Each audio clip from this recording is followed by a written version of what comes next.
Norse in Wonderland, when nothing's as it seems. Norse in Wonderland, the truth will haunt your dreams. Norse in Wonderland, when nothing's as it seems. Norse in Wonderland, the truth will haunt your dreams.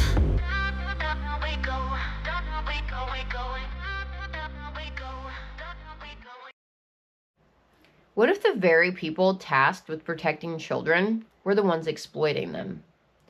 That's not just a chilling thought experiment, it's the reality we're diving into today.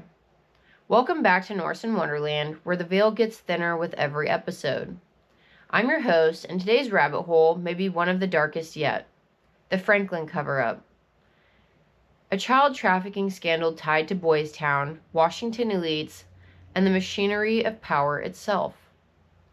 I'll be honest, when I first came across this case, I thought it couldn't possibly be real. It felt too evil, too systemic. But the deeper I looked, the more I realized this wasn't a one-off. It was a model, a blueprint, and it's still being used today. Apparently, Boys Town had nothing to do with cowboys and everything to do with elite degenerates. Imagine the disappointment on actual Boy Scouts.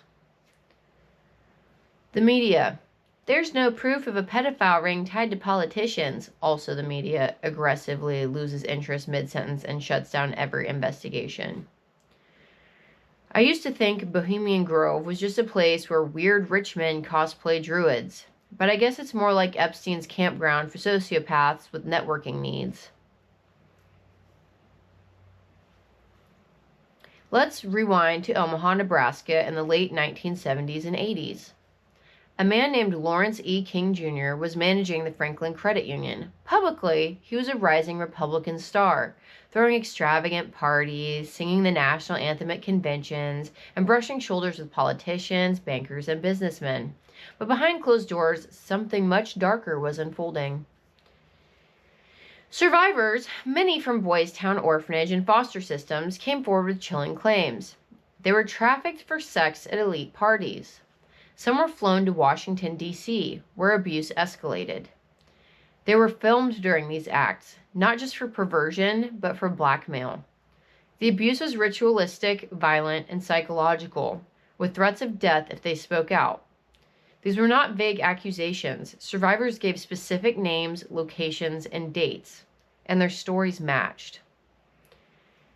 In 1988, the Nebraska legislature began investigating King's Credit Union, over $40 million in missing funds. But as they followed the money, they stumbled into something far worse: child abuse allegations directly linked to Larry King's network. One of the most vocal survivors was Paul Bonacci, who provided extensive testimony on ritual abuse and trafficking. He described secret rooms, tunnels, and political names, all of which matched other witness statements. Then there was Gary Caradori, a private investigator hired by the state. He gathered physical evidence and victim statements that could have blown the case wide open, until he didn't. In 1990, Caradori and his young son were flying home with alleged photographic evidence of the trafficking network. Their plane exploded mid-air. Multiple witnesses say it blew up before hitting the ground. The wreckage was found, but none of the evidence survived. The official story? Mechanical failure. But no one in the community bought that.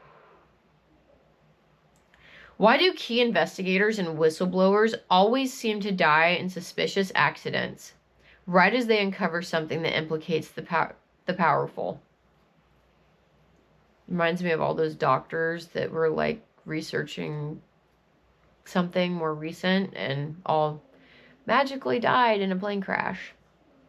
And they were from like lots of different countries who were coming together trying to prove this thing that we all believe. And yeah. When the case finally reached a grand jury, it didn't end with justice. Instead, the jury claimed the entire scandal was a carefully crafted hoax. Let that sink in. Survivors were imprisoned for perjury. No one from the elite circles faced charges. Media coverage vanished overnight. Journalists were warned to back off. This was not justice, it was containment. The Franklin case isn't isolated. It has direct parallels to Jeffrey Epstein, to DC trafficking networks, to military and intelligence black projects. The blueprint is always the same. Abuse children or teens. Film it.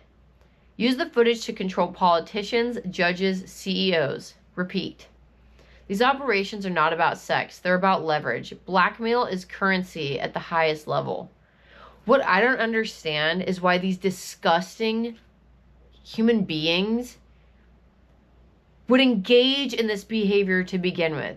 Like, even after studying psychology, like, I just don't, unless they really are being like, maybe MK Ultra, but how can so many people be that sick? Like, I don't get it. So why does this matter now? Because the Franklin scandal shows us that no amount of evidence matters when the guilty are protected, and that reality is still in play. If our courts punish victims, if our press looks away, if investigators die trying to tell the truth, then who's really running things? Why do powerful figures rarely face consequences for crimes the rest of us would be jailed for? How does blackmail become a tool of political control?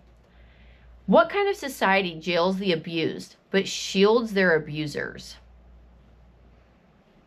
Today's affirmation: I stand rooted in truth, courage, and protection of the innocent. I choose awareness over ignorance. I speak what must be spoken, even when the world is silent. If this episode made you feel something, don't let that feeling fade. Share it, save it, speak about it. Quiet courage is still courage. Follow Norse and Wonderland for more truth-telling in a world full of smoke and mirrors. Stay awake, stay grounded, stay veiled, but see everything. And if anything ever happens to me, it's more than a convenient accident. I didn't do it myself. I'm happy, healthy, and cautious. Chasing the rabbit, down we must go. Where does it end? Nobody knows. Hurry up now, we're running out of time. You better keep up or get left behind. Norse and Wonderland, where nothing's as